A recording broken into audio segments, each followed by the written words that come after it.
ẹ káàbọ̀ padà Miliki Express lẹ́tọ̀ ètò náà ṣì ní Miliki Express mo ra dòdò lókè ìdó mo jẹ dòdò lókè ìdó mo fọwọ́ dòdò mo fi rọmọ ní dòdò ní dòdò mo fọwọ́ dòdò mo fi rọmọ rí odó mo gbódò rodó mo gbódò rodò mo gbéwúrẹ́ kan dé iyọ̀ ní sẹ́rẹ́nu lẹ̀ sẹ́rẹ́nu ọkọ́ àwọn anáàlìlú orin àtẹ̀rẹ́ èrò yá wá wò wá èrò yá wá wo ohun tó sọnù ẹgbẹ́ àwálé bí oṣù wálé téńté ó yá kí gbogbo olólùfẹ́ Miliki pátápátá gbogbo olólùfẹ́ kábíyèsí ẹ wá nǹkan fìdílé àbí kẹ́ fìdílé nǹkan nítorí ètò ti wá bẹ̀rẹ̀ ní pẹrẹwu báyìí àlejò mi lórí ètò tèmi mo sọ fún yín lẹ́ẹ̀kan pé ọkùnrin ni tí mo ń ṣe ohun tí ọ̀pọ̀lọpọ̀ obìnrin máa ń ṣe ìrírú rẹ̀ rí àmọ́ nígbà tó ń wá máa ṣe pabambarì fún mi wọ́n bá tún ní bẹ́ẹ̀ mi bá ń bọ̀ wá o ń jọ kábíyèsí lójú o ohun tí ń ṣe wá fún kábíyèsí ẹ̀rù ó bá ẹ fẹ́ràn kẹ́ mọ́ sọ̀rọ̀ kí mo ní bẹ́ẹ̀ ni ẹni ń jọ yín lójú ohun tí ń ṣe wá fún yín àmọ́ nígbà tán sì gbédé tí mo rí ohun tán ṣe náà wọ́n jọ mí lójú lóòótọ́ àlejò mi lórí ètò tèmi event planner ni wọ́n a máa ṣe àkàrà òyìnbó lóríṣiríṣi kódà wọ́n ti ṣe èyí tó ní pọtumọ́tò wọ́n ti ṣe tó ní pósírí náà kò sí ìtí wọn ìtí ṣe wọ́n ṣe wà wọn ọlọ́run fi yan ojú nǹkan wọn àlejò mi lórí ètò tèmi Mr. Ṣèyí Òkè ẹ káàbọ̀ sórí ètò Miliki Express. ẹ káàbọ̀ ẹ bá mi ṣe ẹ lọ sáwọn ará ilé wa. ẹ kú dédé àsìkò yìí gbogbo ẹ̀yin olólùfẹ́ Miliki Express orúkọ tèmi ni Òkè Olúwaṣèyí Zaccheaus ọmọ bíbí ilé ìlú Ìdí-ìrókò ní Ògùn State àti kúrò nílé náà ó ti pẹ́ ọjọ́ ti pẹ́ ilẹ̀ ta sí ibẹ̀ náà ti bí wa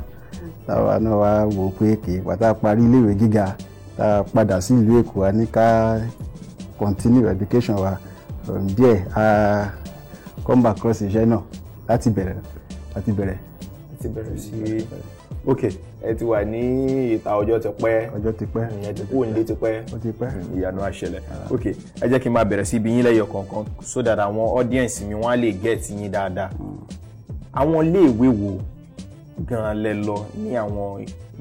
nípele primary yìí mo lọ mo kó ń bẹ mo lọ secondary yìí mo kó ń bẹ mo lọ ifáfitì yìí o àbí ibi báyìí mo dúró sí o tí mo fi bẹ̀rẹ̀ báyìí o ẹ bá mi ṣàlàyé fún àwọn ará lè. A lọ sí primary school tó wà ní Ìdí-ìrókò ìgbà tá a ṣe tán a tún lọ kọjá sí secondary school tí yẹn jẹ́ Core Gateway Grammar School àti ìgbà tí mo wà ní bíi GS3 ni mo ti kúrò ní Èkó yẹn mo ti padà wá sí Èkó wá sí Ọbalẹ́ndé mo ń gbé lọ́dọ̀ àǹtí mi kan níbẹ̀ ni mo máa lọ sí Kùrámọ́ secondary school so ìgbà tá a sì ṣetán níbẹ̀ yẹn náà ṣùgbọ́n ìgbà tí mo lọ sí school yẹn náà ọ̀dọ̀ ẹni tí mò ń gbé òun náà ló ń ṣiṣẹ́ cake so tá a bá ti bọ̀ nílé ìwé a tún kọjá lọ súnmọ́dọ̀ wọn bẹ̀rẹ̀ iṣẹ́ a tún parí iṣẹ́ a tún lọ sí ilé ìwé lọ́jọ́ kejì ẹ mọ̀ from there láti bẹ̀rẹ̀ wẹ́rẹ́ títí báyìí lọ. ẹ̀yà mi ti ẹ̀já nígbà tẹ́ pariwo Kùrámù fẹ́ ni àṣé bí ìṣìlẹ̀ yín ti skul ni àbí Kùrámù bí ìṣì nìkan lè mímọ́ àwọn àgbẹ̀ secondary school wà nínú bí ìṣì ní ọlọ́mọdé àti àpapọ̀ kéèyàn yà fura. secondary school wà mẹ́ secondary school wà mẹ́. ok now ìrìn àjò à ń ṣe kéèkì àti pé ṣé iṣẹ́ tán ni ẹ wò pé kò síṣẹ́ kan tó fìtì ọkùnrin tẹ́yìn tẹ́ lè ṣe ń tiyín wọn pé ọkùnrin ń ṣe fọga ọkùnrin ń ṣe mẹkáníìkì ọkùnrin ń ṣe oríṣiríṣi iṣẹ́ alágbára ẹ̀yin wá wò sùnsùn ẹni kò sí yẹn àfi kẹ́ jókòó kẹ́ máa po ẹyin pọ̀ mọ́ omi kó di kéèkì lẹ́yìn wá wò pé kẹ́ jókòó tì inspiration ni àbí Ọlọ́run kọ̀ wò pé ní báyìí o ìṣẹ̀mí tá a fẹ́ jẹ́ kó lò ìṣẹ̀mí òun ṣe kéèkì kì í ni àbí báwo lẹ ṣe ṣalábàápàdé kẹ́ wò pé kéèkì ló wù mí kí n mọ̀ sí. òótọ́ ọ̀rọ̀ lẹ sọ actually ṣe rí ọ̀dọ̀ ẹni tí mo ní mo gbé orúkọ wọn ẹni tó jẹ́ olókìkí nílùú náà ni double portion ló ń pè wọ́n Mama Williams wọ́n gbé ní Ìkòyí ìgbà tí mo wá sí ọ̀dọ̀ ẹ̀gbọ́n mi yẹn ló mú mi lọ sọ́dọ̀ Mama Williams yẹn ní Ìkòyí jẹ́ kí n máa lọ gbé ọ̀dọ̀ màmá màmá sì rè màmá jẹ́ èèyàn kan tẹ́ pé she was àwọn ló jẹ́ ẹni àkọ́kọ́ yẹn bí mo ṣe ka history yẹn ẹni àkọ́kọ́ tó máa ṣiṣẹ́ kéèkì yìí that was then and also she was a first dietitian ní Nigeria which her husband was a medical doctor in General Hospital nígbà yẹn so àwọn ló kó gbogbo àpògùn tí wọ́n kó mọ́ra nígbà yẹn lọ́hùn bí èmi ní bá wọn ṣiṣẹ́ nílé as just like an errand boy bí mi ṣe rí sí màmá nígbà yẹn nìyẹn but tèmi bá lọ léèwé tí n bá dé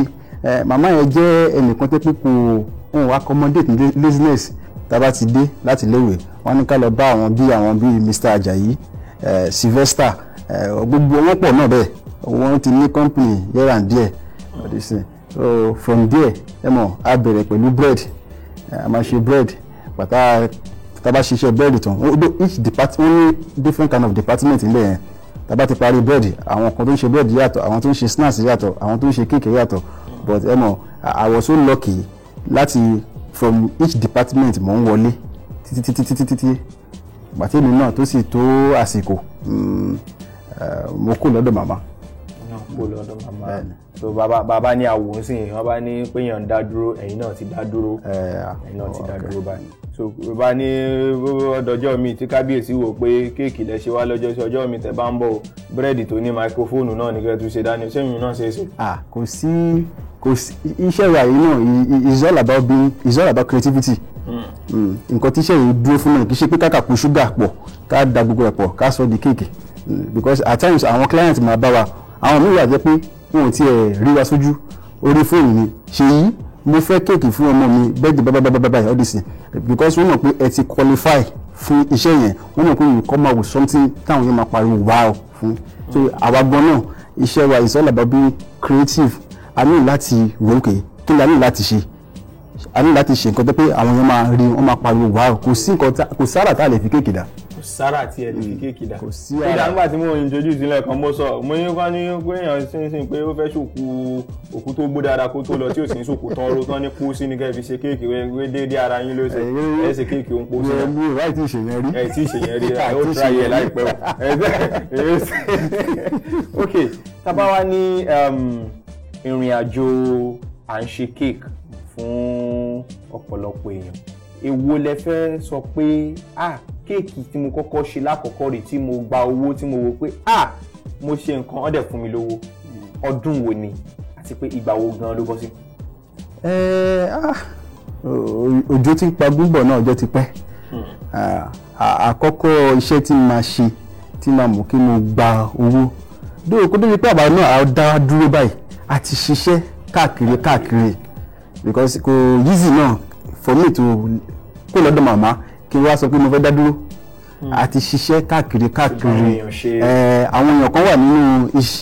industry iṣẹ́ wa yìí náà odyssey tó jẹ́ àwọn èèyàn ńláńlá tó pé nígbà yẹn lóhùn tèmi ń ṣiṣẹ́ yìí I just want to work with them àwọn bíi Mr. Ajayi Sylvester Mr. Alex wọ́n pọ̀ bẹ́ẹ̀ bí each one of them they have their own company here and there so gbogbo àwọn yẹn bí àwọn company bíi Mama Da Silva bíi Tito ó pọ̀ so gbogbo wọn náà lè ti bá ṣiṣẹ́ kó tó wá di pé ẹ̀yin fúnra yín kó di pé àwa dá dúró fúnra lára yín so àkọ́kọ́ kéèkì tẹ́ kọ́kọ́ ṣe tẹ́ ti gbowó kì í ṣe ọdún wo ló wọ́ sí wọn. ìyẹn ó ti pẹ́ ká máa sọ pé ọdún bíi 5 or 6 sẹ́yìn.